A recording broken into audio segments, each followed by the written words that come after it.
So Centura Global, we help companies simplify and manage cross-border compliance. So anything they need in terms of immigration, local laws, employment, HR, tax, we utilize AI technology and human expertise to streamline everything.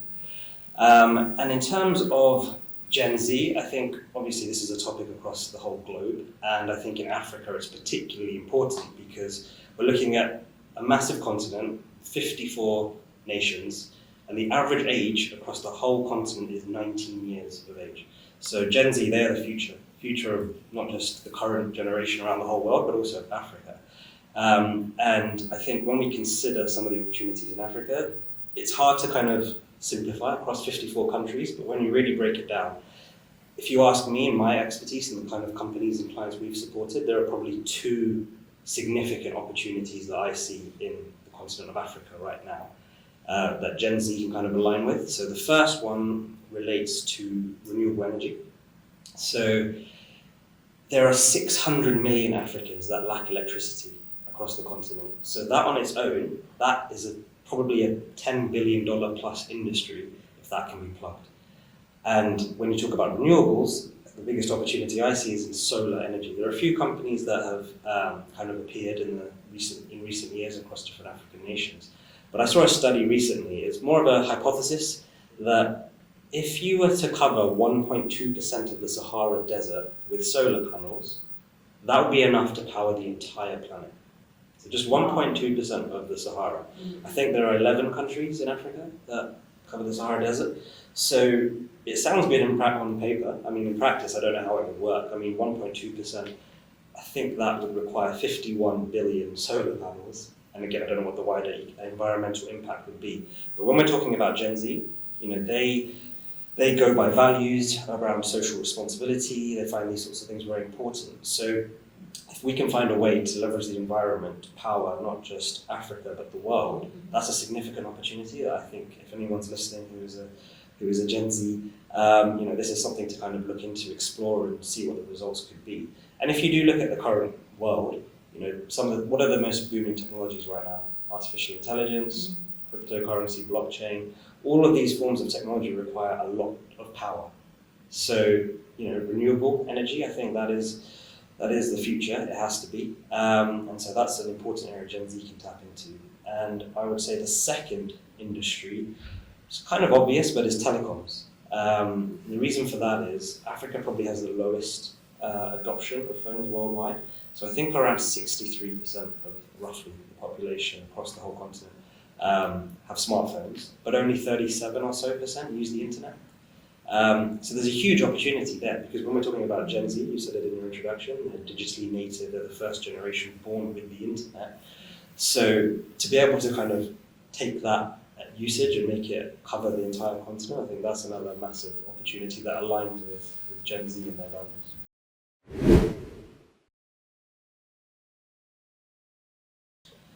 So a lot of the companies we work with tend to be more across construction, energy, and technology. And I think there are so many projects across Africa that kind of need smart technology now. The way things have been done hasn't really changed too much in a lot of these industries for maybe 50 plus years. But I guess in the last 5 to 10, things are evolving so rapidly, and tech and Gen Z are kind of at the forefront of that. So I think when we consider ways of doing business, ways of doing construction, renewable energy, those sorts of things, it requires innovation. And the younger kind of Gen Z workforce, they're the ones who are going to bring that innovation, that creativity.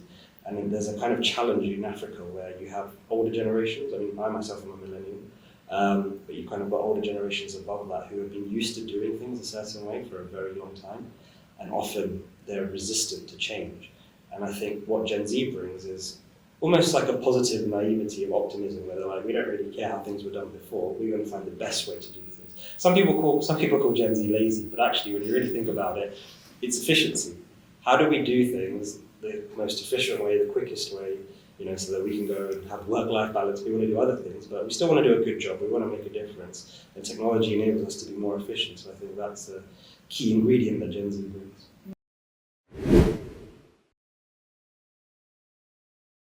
I think there are a number of key trends. So the first one I would say is skills-based recruitment. Yeah, skills. Yeah. So I think historically, this isn't just in Africa, but it's all over the world, but particularly in African nations, Asian nations, Africa specifically, there's a culture around education. Education is so important. Parents, really value degrees and that higher attainment. And I think what we're seeing now is we're in a world where in Africa, there's quite high youth unemployment in a lot of countries. Some countries it's even up to 60%. So you're kind of getting this disillusionment now where young people are going to university, they're studying to get jobs. They graduate, they can't get those jobs. Now we have AI, which is replacing a lot of those jobs, or in theory, in the future may replace aspects of those jobs. So that's creating a new culture where people are thinking, okay, we have technology, we can be entrepreneurial. Do we really need to go to university and study these degrees? Unless you want to do something vocational, like in engineering or medicine or law, for example. So I think what we're seeing now is an opportunity where people are upskilling themselves. They're saying, well, I'm going to learn about AI, I'm going to take courses on YouTube, I'm going to find other online courses, and I'm going to use that to really give myself practical skills that are needed in this new workplace. So I think one key HR trend is for employers or HR departments to be looking at skills more than the school that somebody went to. So I think that's very important. And kind of carrying on from that, I think is also upskilling. So employers themselves now need to be thinking, we're in a new environment. Technology is developing so fast. I don't know if you're familiar with Mary Poppins, but you say things are changing quicker than you can say supercalifragilisticexpialidocious. So what you kind of need is to educate and train the workforce in these new technologies, in these new areas. Don't just leave it to them or to educational institutions that are kind of a bit behind. So if you look at, I think it was just 2 weeks ago, Microsoft announced that they have a plan to upskill 1 million South Africans in AI and cybersecurity by 2026, so it's effectively within a year. So we need more of that. We need more companies, leading on projects like that.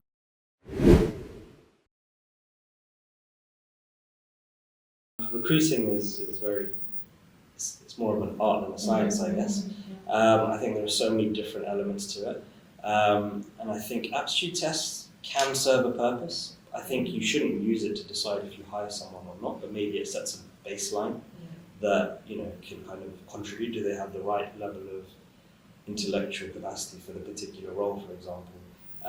Depends on what the role is. I don't think aptitude tests are the be-all end-all. If you need a lot of mathematical skills, maybe you need to be good at numerical reasoning. So it depends on the role. But I think the key in any kind of hiring is, first of all, do they have the ability? That should be a given. But really the most important thing is hunger and passion. I know you're not going to get that in every role, but some roles are more administrative. But now, I think if you really want to do good at a job, HR should just be looking for people who are hungry, passionate about the company, about the role, want to make a difference. And I think because we're talking about Gen Z, they tend to typically come with energy when they're interested in something, and it's quite obvious when they're not.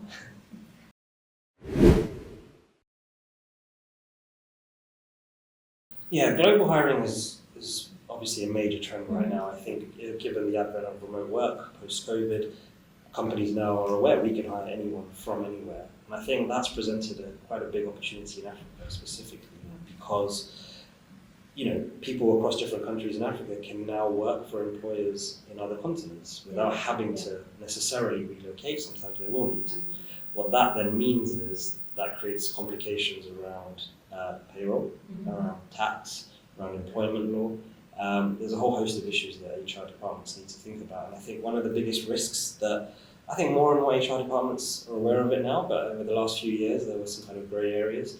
There's a risk called permanent establishment. So if you employ people in a country but you don't have a physical entity there, you, without actually having set one up, you accidentally have created a permanent establishment because each of those employees has a tax liability. And so you can be fined by that country for employing people without having an entity, so you have to pay a fine, then you have to pay back the corporation tax, then those employees have their own relevant income tax. And this is different in every single country. So when you're looking at Africa, it's super complex. And I think one of the biggest challenges in Africa are that a lot of regulations are not transparent, and sometimes decisions are made without any clarity, any evidence. accurate data. So it's very hard to predict what's going to happen. So HR really needs to do their best to prepare and be on top of potential risks.